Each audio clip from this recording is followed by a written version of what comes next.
الحمد لله وكفى وسلام على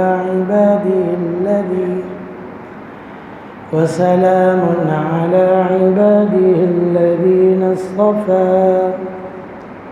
أما بعد فأعوذ بالله من الشيطان الرجيم بسم الله الرحمن الرحيم۔ معزز سامعین، واجب الاحترام بزرگوں اور دوستوں، اب سے انشاءاللہ کچھ دن کے بعد 14 اگست یوم آزادی کے طور پر منایا جائے گا، اور تقریباً اس آزاد ریاست کو، اس آزاد مملکت کو تقریباً 75 سال یہ مکمل ہو گئے ہیں، اور یقیناً یہ اللہ رب العزت کی بہت بڑی نعمت ہے جو اللہ رب العزت نے ہمیں عطا فرمائی، اور اس کے قیام کے پیچھے مسلمانوں کی ایک بہت بڑی تاریخ و قربانی ہے، ایک بہت بڑی ہجرت ہے اس کے پیچھے، وہ بھی ہمیں اپنے سامنے رکھنی چاہیے۔ سب سے پہلے تو ہجرت سے متعلق یہ بات عرض کر دوں کہ ویسے تو دیکھا جائے تو تاریخ انسانی میں، اور خاص طور پہ اسلامی پوری تاریخ کے اندر تقریباً یہ 1400-1450 سال کے اندر یہ 2 ہجرتیں سامنے آتی ہیں۔ ایک تو تقریباً 600 صدی عیسوی میں جب آپ صلی اللہ علیہ وسلم نے نبوت کا اعلان کر دیا، اور مکے میں رہتے ہوئے آپ صلی اللہ علیہ وسلم نے اسلام کی طرف دعوت دینا شروع کی، مشرکین مکہ مخالفت میں اترے، اور 13 سال آپ کو مکے کے اندر محنت کرتے ہوئے گزر گئے، اور اس محنت کے دوران مکے کے اندر کچھ لوگ مسلمان بھی ہوئے جن کو صرف اس وجہ سے ستایا گیا، تکلیفیں دی گئی کہ انہوں نے ہمارے آباء و اجداد کے پرانے دین کو چھوڑ کر نیا دین اختیار کر لیا، ایک اللہ کی عبادت کرنے لگے ہیں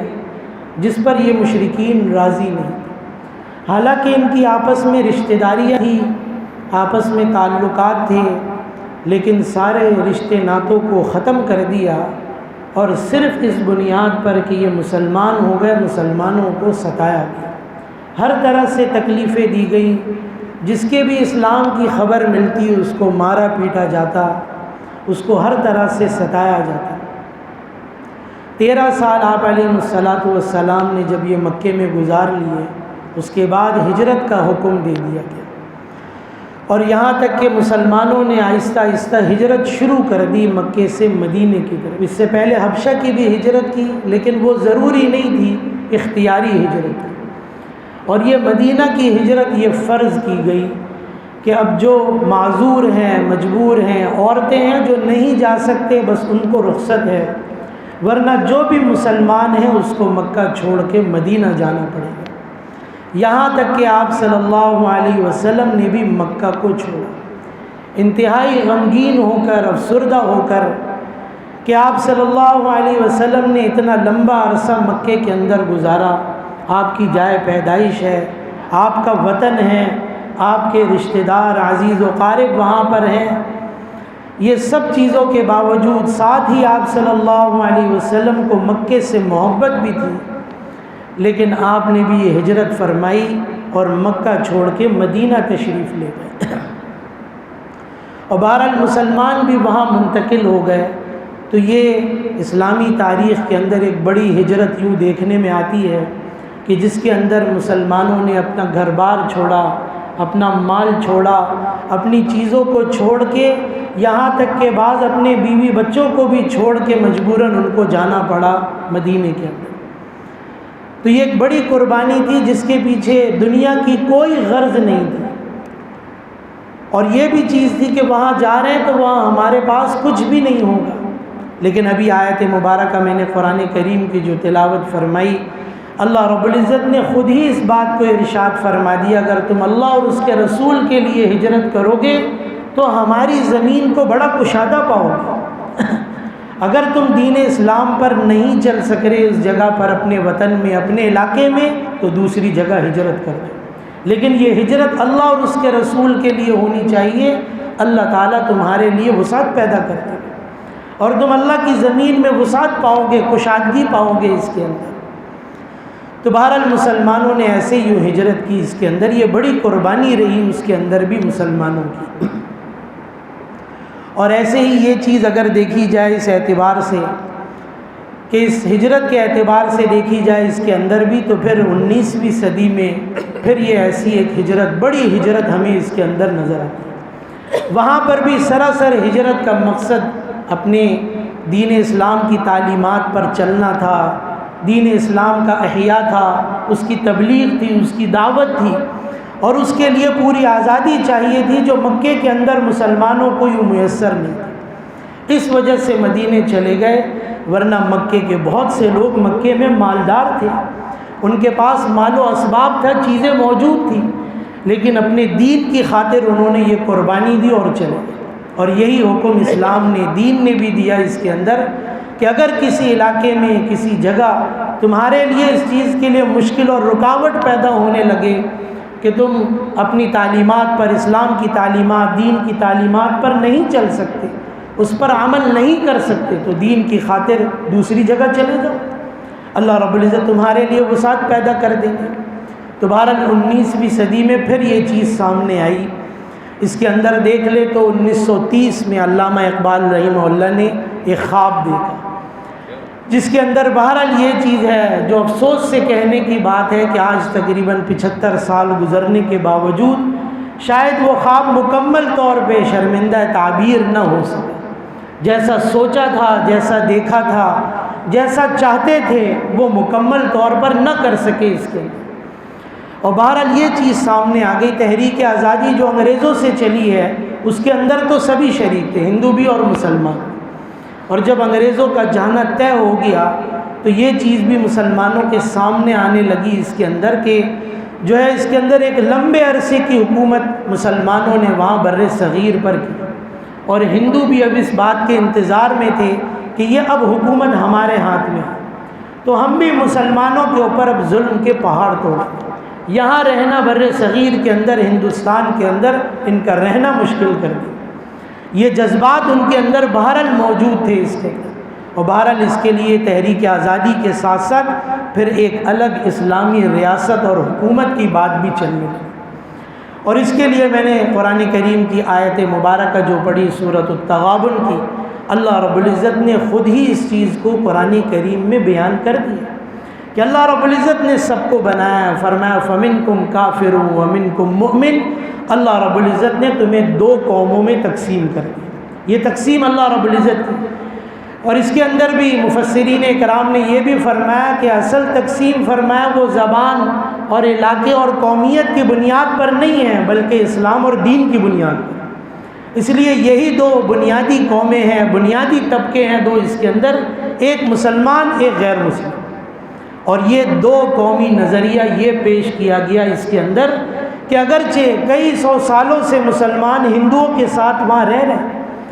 اور بظاہر ان کی زندگی مسلمانوں کی زندگی کے اندر بھی آ گئی، ان کی تہذیب، ان کا کلچر، ان کا تمدن وہ مسلمانوں کی زندگی کے اندر بھی رچ بس گیا، لیکن بہرحال مسلمان اس اعتبار سے الگ ہے کہ ہمارا مذہب الگ، ہماری تعلیمات الگ، ہمارا رہن سہن الگ، ایسی ہماری تہذیب الگ، ایک ساتھ اس کے اندر رہنا، اور پھر اس وقت بھی جب کہ کسی کافر و مشرک کی حکومت ہم پر مسلط ہوگی، ہم اپنی آزادی کے ساتھ اپنی تعلیمات پر، اپنے اسلام پر عمل نہیں کر سکتے۔ یہ دو قومی نظریہ جو بہرحال قیام پاکستان کے لیے پیش کیا گیا، یہ دو قومی نظریہ اللہ رب العزت نے خود قرآن کریم میں بیان کر دیا تھا کہ بہرحال یہ تقسیم اللہ رب العزت کی طرف سے اور بہرحال یہی چیز بنیاد بنا کر اس کے اندر رکھی گئی کہ ٹھیک ہے یہاں پر ہمارے پاس مال و اسباب ہے، ہمارے پاس ہندوستان میں یہاں چیزیں موجود ہیں، ہماری زمینیں ہیں، ہمارا کاروبار ہے، اور ہمارے آل و اولاد، ہمارے رشتہ دار ہیں، لیکن دین کی خاطر اس نظریے کے تحت کہ ہم اپنے اسلام اپنی دین پر آزادی کے ساتھ عمل کر سکیں، ہمیں اس خطے کو، اس وطن کو، اس علاقے کو چھوڑ کے جانا پڑا۔ اور بہرحال اسی کے لیے تحریک چلی، اور پھر 1947 14 اگست 27 رمضان المبارک اللہ رب العزت نے یہ نعمت عطا فرمائی۔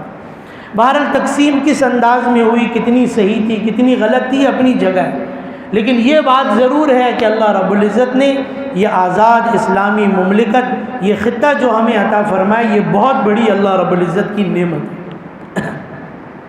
میں پچھلے دنوں جب کچھ عرصے پہلے میرا بلوچستان جانا ہوا تھا، کچھ سامان لے کے، راشن وغیرہ لے کے جانا ہوا تھا وہاں پر، اس میں تو وہاں بعض لوگوں کو دیکھا کہ سڑکوں سے اور جو شہر کے علاقے ہیں وہاں سے دور رہتے ہیں، حالانکہ بلوچستان صوبہ بہت بڑا ہے، زمینیں خالی پڑی، سڑکوں کے پاس زمینیں خالی ہیں، لیکن وہ اپنی قوم، اپنے قبیلے کے اندر دور دور رہتے ہیں، وہاں نہ ان کے پاس بجلی ہے، نہ پانی ہے، نہ گیس ہے، اور کچے سے مکانات ان کے بنے ہوئے ہیں اس کے اندر۔ میں دیکھ کر یہ سوچنے لگا کہ یہ سڑک پر کیوں نہیں آ جاتا؟ پانی کے لیے اتنی مشکل ہے، چیزوں کے لیے مشکل ہے، تو یہ سڑک پر کیوں نہیں آ جاتے؟ قریب آ جائیں، کم از کم راستوں سے قریب ہو جائیں، اتنی دور رہتے ہیں، یہاں چیزیں پہنچانا بھی اتنا مشکل ہے، تو لوگوں کے لیے آسانی ہو جائے گی، خود ان کو یہ شہروں میں جو کام کرنے کے لیے جاتے ہیں ان کے لیے بھی آسانی ہو جائے گی۔ تو ایک واقعہ یوں ذہن میں آیا کہ ایک بدو کو کسی نے دیکھا ریگستان کے اندر۔ عرب کا علاقہ اب تو بڑا خوبصورت بن گیا، سے بڑی بڑی عمارتیں بن گئیں، بڑی آسائشیں اور آرائشیں وہاں پر موجود ہیں اس کے اندر، لیکن اب اس وقت میں وہ چیزیں یوں موجود نہیں تھی۔ ریگستانی علاقے، ریگستانی سفر، اور اس سفر کے دوران کہیں کیکر کا درخت مل گیا جس پر پتے بھی اتنے نہیں ہوتے، تھوڑی سی چھاؤں ہوتی ہے، اور اسی ریت پر وہ لیٹ جاتے ہیں، سو جاتے ہیں، وہیں آرام کر لیتے ہیں کچھ دیر، پھر سفر شروع کر دیتے ہیں۔ تو اس بدو سے کسی نے کہا کہ اتنی مشقت میں کیوں رہ رہے ہو، اس گرمی میں، اس ریت میں، اس مٹی میں؟ ہمیں تو الرجی ہو جاتی ہے نا، ہمیں تو مٹی سے کیا ہو جاتی ہے، مجھے بھی الرجی ہے، جیسے ہوا چلنے لگ جاتی ہے، سفر کرتا ہوں اس کے اندر ایسا، تو مٹی ہوتی ہے تو الرجی ہو جاتی ہے، نزلہ ہو جاتا ہے، وہ چیزیں ہمیں تو برداشت نہیں ہوتی، جسم میں خارش ہونے لگ جاتی ہے مٹی لگنے کی وجہ سے، اور وہ ریت پہ لوٹ پوٹ ہو رہا ہے اس کے اندر، اس کو مزہ آ رہا ہے اس کے اندر۔ تو اس نے کہا یہ جو آزادی مجھے یہاں ملی ہوئی ہے نا وہ کہیں اور نہیں ملی، اس لیے مجھے اس کی قیمت کا اندازہ ہے، اس لیے جو راحت اور جو مزہ مجھے یہاں اس مٹی کے اوپر ملتا ہے وہ اور کہیں جا کر شہروں میں نہیں ملے گا۔ یہاں اپنی مرضی سے رہتا ہوں، اپنی مرضی سے کھاتا پیتا ہوں، اپنی مرضی کی زندگی گزارتا ہوں یہاں پر، اس لیے شاید تمہیں اس کی قیمت کا اندازہ نہیں ہے، مجھے اندازہ ہے۔ تمہیں جو چیز تکلیف دے رہی ہے مجھے وہ چیز راحت پہنچا رہی ہے، مجھے یہ مٹی، یہ گرمی مجھے تکلیف نہیں دیتی، اس کے اندر مجھے اس کے اندر آرام ملتا ہے، مجھے اس میں مزہ آتا ہے اس کے اندر، کیونکہ میں آزاد ہوں، یہاں پر کوئی رکاوٹ نہیں ہے میرے لیے اس کے اندر۔ تو یہ اللہ رب العزت نے بہت بڑی نعمت عطا فرمائی، یہ آزاد مملکت جو اسلام کے نام پر جس کا قیام ہوا، اللہ رب العزت نے ہمیں عطا فرمایا۔ قیام کا مقصد ہی یہ تھا کہ ہم اپنے دین پر آزادی کے ساتھ عمل کرنے کے لیے اس خطے کو، اس علاقے کو چھوڑ کر اس جگہ دوسرے ملک میں چلے گئے، اور اس کے اندر بھی مقصد یہی تھا کہ ہمارے دین کا احیاء ہو، ہمارے دین کی تبلیغ ہو، ہمیں اپنے دین اسلام کی تعلیمات پر آزادی کے ساتھ عمل کرنے دیا جس میں کوئی رکاوٹ نہیں۔ اور یہ بھی چیز شروع ہی سے سامنے تھی کہ جو اقلیتیں ہوں گی، جو غیر مسلم ہوگا اس خطے کے اندر، اس کو بھی برابر کے حقوق دیے جائیں گے، اور ہمارا جھنڈا اس کی علامت ہے جس کے اندر سفید حصہ تھوڑا سا رکھا گیا ہے، جو اقلیتوں کے حقوق کا علم بردار ہے۔ جو غیر مسلم ہوگا، اسلام نے جن کو حقوق دیے ہیں شروع سے دیے 1450 سال سے، ہم بھی اس آزاد اسلامی ریاست کے اندر ان کو وہ پورے حقوق دیں گے۔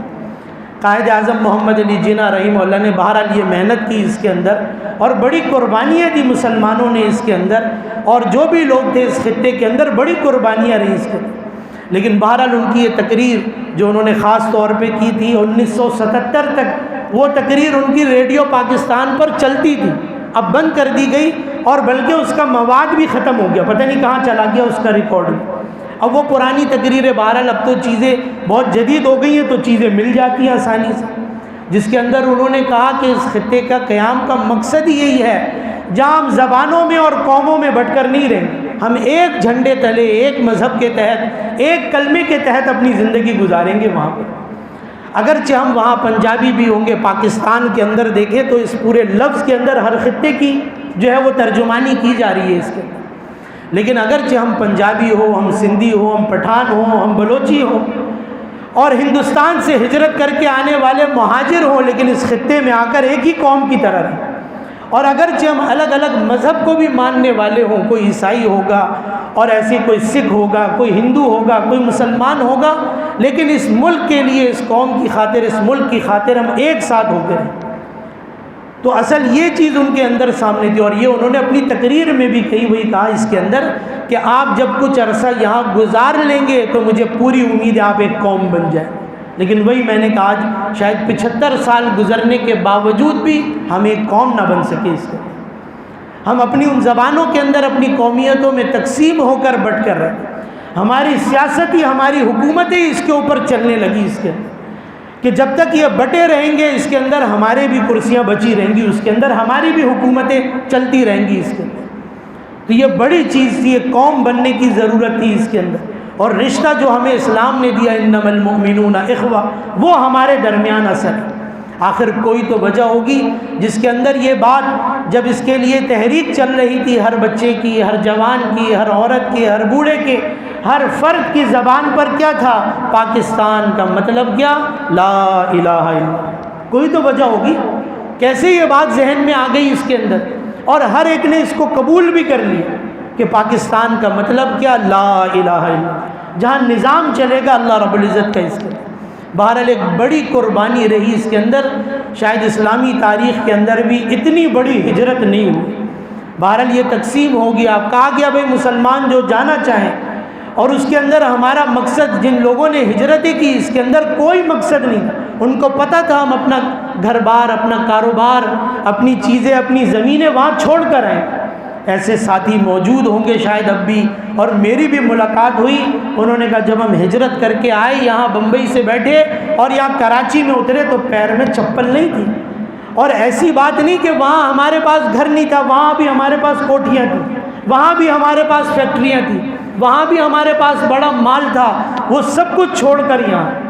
اور بعض ایسے بھی لوگ گزرے جنہوں نے اپنے مال و اسباب کے لیے کوئی کلیم نہیں کیا، کوئی دعویٰ نہیں کیا حکومت پاکستان سے، خود سے محنت کی، اپنے آپ کو بھی ثابت کیا اور اپنے آپ کو بھی کھڑا کیا، اپنے بچوں کو بھی کھڑا کیا اس کے۔ یہ بڑی قربانیاں، یہ دیکھنے کی ضرورت ہے قربانی کیوں دی گئی اس کے، جہاں اتنی عورتوں کی عزتیں، فرمایا اس ملک کے جو ہے اس آزاد مملکت کے قیام کے پیچھے کئی عورتوں کی عزتیں جو اس کے اندر پامال، اپنے ہاتھوں سے جو ہے ماں نے باپ نے بچوں کا گلا گھونٹ دیا کہ ان کی آوازیں نہ سن لیں، اس کے اندر سب کو مار نہ دیا جائے، قتل نہ کر دیا جائے۔ اپنے باپوں نے جو ہے، کتنے والد نے اور کتنے ایسے لوگوں نے دیکھا اپنے جوان بچوں کو اپنے آنکھوں کے سامنے ذبح ہوتے، کتنے بچوں نے دیکھا اپنے والدین کو اپنے آنکھوں کے سامنے ذبح ہوتے ہوئے اس کے۔ میں نے پہلے بھی شاید یہ واقعہ بیان کیا، اس کے اندر ایک شخص، یہ جامعہ اشرفیہ ہے لاہور میں، بڑا مدرسہ ہے، وہاں کہنے لگے ایک شخص بڑی عمر کا تھا اور اکثر جو ہے زور سے چیختا چلاتا اور زور سے رونے لگ جاتا۔ ایک صاحب نے ایک دن ان سے پوچھا کہ کیا بات ہے، آپ اکثر یوں غمزدہ ہو جاتے ہیں، اچانک سے چیختے ہیں، زور سے رونے لگ جاتے ہیں، کیا وجہ؟ اور پھر اس کے اوپر انہوں نے اپنا تھوڑا سا واقعہ بیان کر دیا، میں کیا بتاؤں اس کے پیچھے۔ کہا کہ میں نے اپنی جوان بیٹی کو اپنے ہاتھ سے ذبح کیا کہ میں اس کی عزت اپنے سامنے تار ہوتے ہوئے نہیں دیکھ سکے، اپنے ہاتھ سے ذبح کر دیا میں نے، خود میری بیٹی نے کہا کہ مجھے ذبح کر مار دو مجھے ورنہ یہ چھوڑیں گے نہیں ویسے ہی مجھے۔ یہ بڑی قربانیاں رہی ہیں، آپ میں سے بہت سے ابھی بھی شاید کچھ لوگ ہوں گے جنہوں نے یہ قربانیاں دیکھی، اور یہ قربانی دی کیوں گئی تھی کہ یہاں آ کر ہم وہ ناچ گانے کریں گے۔ آزادی کا مقصد کیا تھا؟ اسلامی ریاست، اسلامی حکومت، اسلامی نظام، اسلامی تعلیمات، اس کا نفاذ، وہ چیزیں تھیں، مقصد یہ تھا اس کے پیچھے۔ لیکن آزادی منانے کا طریقہ کار کیا آج ہمارے سامنے؟ آج اتنے سالوں کے بعد بھی یہ چیزیں ہمارے سامنے، آج یہ دن ناچ گانوں کے ساتھ منایا جائے گا۔ صبح کے اندر دیکھ لیں کہ اگر یہ چیز ہو تو بھائی شکرانے کی نماز پڑھی جاتی، اس وقت میں دعائیں مانگی جاتی کہ اللہ رب العزت نے یہ نعمت عطا فرمائی، 13 اگست کی رات سے ہی یہ چیزیں جو ہے بے شرمی اور بے حیائی کی چیزیں شروع ہو جائیں اور 14 اگست کے دن بھر یہ چیزیں اور اس میں ناچ گانے یہ چیزیں چلتی رہیں. یہ اس کا بنانے کا مقصد نہیں تھا. اس کے یہ تو بہت بڑے مقصد کے تحت بنایا گیا. اس کے بنانے کے لیے بہت بڑی قربانیاں دی گئی اس کی خاطر. تو یہ چیز دیکھنے کی ضرورت ہے مقصد کیا تھا آزادی کا اور آزادی منائی کیسے جا رہی ہے. کہ اس موقع پر تو شکرانے ادا کیے جائیں, اللہ رب العزت کی اس نعمت کا شکر ادا کیا جائے. اور یہ اللہ رب العزت نے خود ہی فرما دیا, دیکھو اگر میری نعمت کی شکر گزاری کرو گے تو میں نعمت کو بڑھا دوں گا. لئن شکرتم لازیدن. اور فرمایا وَلَئِن كَفَرْتُمْ إِنَّ عَذَابِي لَشَدِيدٌ. اگر میری نعمت کی ناقدری کرو گے تو شدید عذاب دوں گا, دنیا کے اندر تم سے وہ نعمت چھین لوں گا. تو یقیناً یہ بہت بڑی نعمت ہے, ہماری پہچان ہے, ہماری شناخت ہے. آج شاید ہمیں افسوس ہونے لگتا ہے, ہمیں شرم آنے لگتی ہے اس بات کے اوپر کہ ہم کہیں ہم پاکستانی ہیں. اس میں بہرحال ہمارا اتنا قصور نہیں ہے, اور بھی بہت سارے لوگ ہیں, سبھی اس کے اندر حصے دار ہیں. لوگ یہ کہتے ہیں مجھے بھی آ کر ان کو کہیں, بھائی کس کو کہیں, میں تو اپنے آپ کو کہوں گا, اپنے آپ سے شروع کروں گا. میں کتنا مخلص ہوں اپنے قوم کے ساتھ, اپنے وطن کے ساتھ. اس کے اگر مجھے ہی شرم آتی ہے اپنی شناخت, اپنی پہچان بتاتے ہوئے کہ میں پاکستانی ہوں, تو پھر اور کسی کو میں کیا کہوں. اس کے اندر ہم دوسرے ملکوں میں جا کر کوشش کرتے ہیں اپنی شناخت کو مٹا دیں, اپنے تہذیب کو مٹا دیں, اپنے جو وطن کی بھی جو تہذیب ہے, اپنے علاقے کے اعتبار سے جو تہذیب ہے اس کو بھی مٹا دیں, ختم کریں. لوگ ہمیں دیکھ کر نہ کہ وہ پاکستانی, لوگ برا کہیں گے اس کو. ساری خراب نہیں ہے اس کے اندر بھائی. اللہ رب العزت نے بڑے بڑے قابل لوگ اور اپنے اپنے فنون کے بڑے ماہر لوگ اللہ رب العزت, چاہے وہ دین کے اعتبار سے ہو, دنیا کے اعتبار سے ہو, ہر میدان میں اللہ رب العزت نے ایسے نایاب لوگ ہمیں بھی عطا فرمائے. شاید ہم نے ان کی قدر نہیں کی, اب بھی نہیں کر رہے شاید ہم ان کی قدر.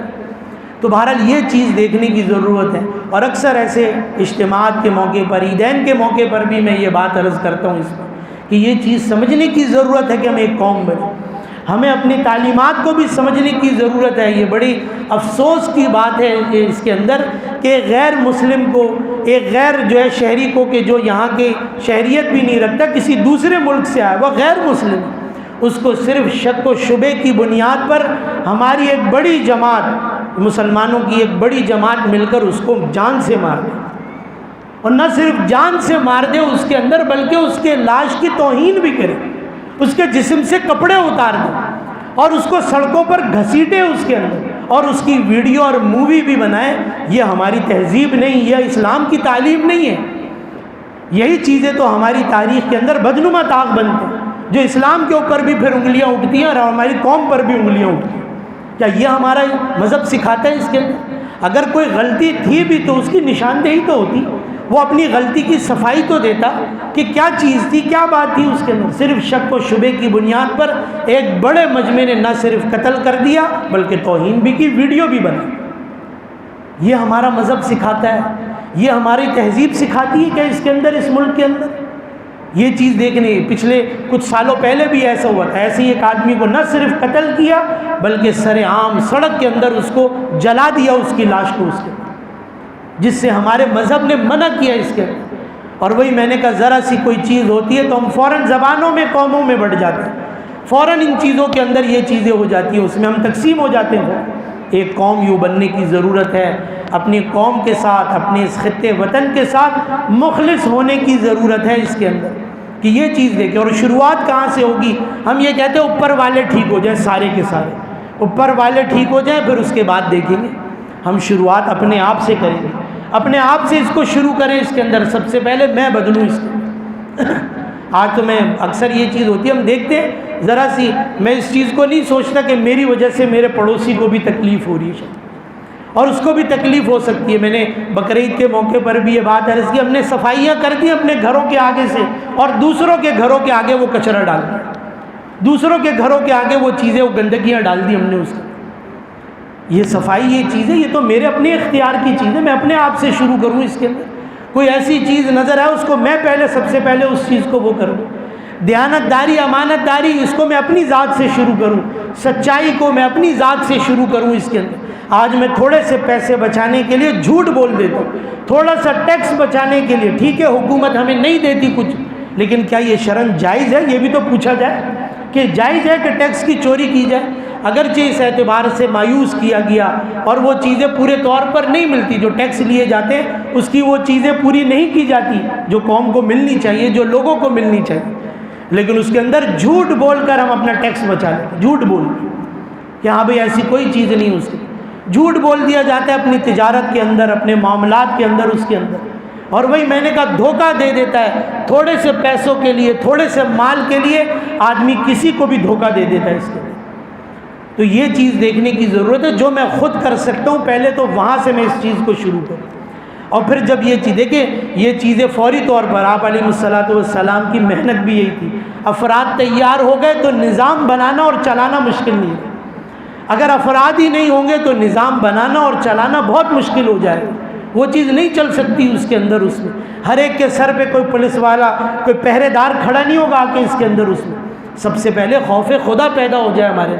یہ چیز دیکھنے کی ضرورت ہے۔ تو یہ چیز اس میں بہت زیادہ ضروری ہے کہ ہم یہ دیکھ لیں کہ اس ملک کے بنانے کا مقصد کیا، ہمارا طریقہ کار کیا، اور واقعتاً اس دن ہمیں یہ کرنا چاہیے، ہم شکرانے کی نماز ادا کریں، اس کے لیے دعا کریں۔ بہرحال یہ کیونکہ اسلام کے نام پر کیونکہ یہ مملکت، یہ ریاست وجود کے اندر آئی، اس کے اندر اس لیے باطل کی نظریں بھی اس کے اوپر گڑی ہوئی، کسی صورت وہ ایک آنکھ یہ خطہ باطل کو نہیں بھاتا ہے، اس کے وہ ہر صورت چاہتے ہیں اس کو نقصان پہنچانا، اس کو ختم کر دیں، اس لیے یہ چیز بہت زیادہ ضروری ہے کہ ہم اس چیز کو سمجھیں اس کے اندر، اور بہرحال اس کے قیام کے لیے، اس کے بقا کے لیے جو میں اپنی طرف سے کر سکتا ہوں وہ ضرور کروں اس کے اندر، اس میں ہر طور پر اس کے اندر، اس لیے یہ چیز بہت زیادہ ضروری ہے۔ وہی میں نے کہا کہ جہاں یہ چیزیں ایک طرف تو یہ چیزیں بہت ہوتی ہے، بہت چلتی ہے، اب ایک تو ہم بھی سیزنی لوگ ہیں، بس جب کسی چیز کا سیزن آتا ہے نا تب وہ ابھی سب کے سب محب وطن ہو جائیں گے اس موقع کے اوپر، سب گاڑیوں میں، سب گھروں میں، بازاروں میں ملی نغمے چل رہے ہوں گے، بھائی اس کے اندر قومی ترانے چل رہے ہوں گے، لوگ سن رہے ہوں گے، خوش ہو رہے ہوں گے، اور ادھر 14 اگست گزرے گی اس کے بعد، اور پھر وہی انڈیا جس کو ہم اپنا یہ دشمن سمجھتے ہیں، اور ہے بھی وہ کسی صورت ہمارے حق میں نہیں ہے اس کے اندر، اسی کے گانے ہماری مجلسوں میں، ہماری شادیوں میں، ہماری محفلوں میں بج رہے ہوں گے، اور ہمارے جوان انہی گانوں کے اوپر ناچ رہے ہوں گے، اس کے یہ ہمارے آنکھوں دیکھی چیزیں نہیں ہوتی ہر شادی کے اندر، یہ چیزیں اس کے اندر ہماری محفلوں میں یہ چیزیں نہیں ہوتی، تو جس کو اپنا اتنا، ان کی تو بہت بڑی انڈسٹری ہے، بہت بڑا ان کے مال کمانے کا ذریعہ فلمیں ہیں یہ چیزیں ان کی، اور وہ کیا ہوتا ہے کہ بھائی ایک بڑا حصہ ہمارا بھی دیکھنے والا ہے، اور وہ ان کو وہ پیسے دیتا ہے دیکھ کر، بھائی یہ لو بھائی اس کو، تو یہ چیز دیکھنے کی ضرورت ہے اس کے اندر کہ جو چیز یوں کہی جا رہی ہے، بتائی جا رہی ہے، بلکہ ہم کچھ نہ کچھ سمجھتے ہیں، پھر بھی ان چیزوں کو جب وقت ختم ہو جاتا ہے نظر انداز کر دیتے ہیں، تو یہ چیز دیکھنے کی ضرورت ہے، اپنے قوم و ملک کے ساتھ ہم مخلص بنیں، اللہ رب العزت ہمیں اس آزاد اسلامی مملکت کی اللہ رب العزت قدر نصیب فرمائے، اللہ رب العزت اس نعمت کی قدر نصیب فرمائے، اور یہ ہماری دعا ہے اللہ رب العزت تا قیامت اس کو باقی رکھے، اور بنانے کا جو مقصد تھا ایک اسلامی نظام ہے اس کے اندر، اللہ رب العزت اس کو بھی نافذ فرمائے، اللہ رب العزت سب کے لیے اس کو سمجھنا آسان فرمائے، عمل کرنے کی توفیق عطا فرمائے، وما علینا الا البلاغ المبین۔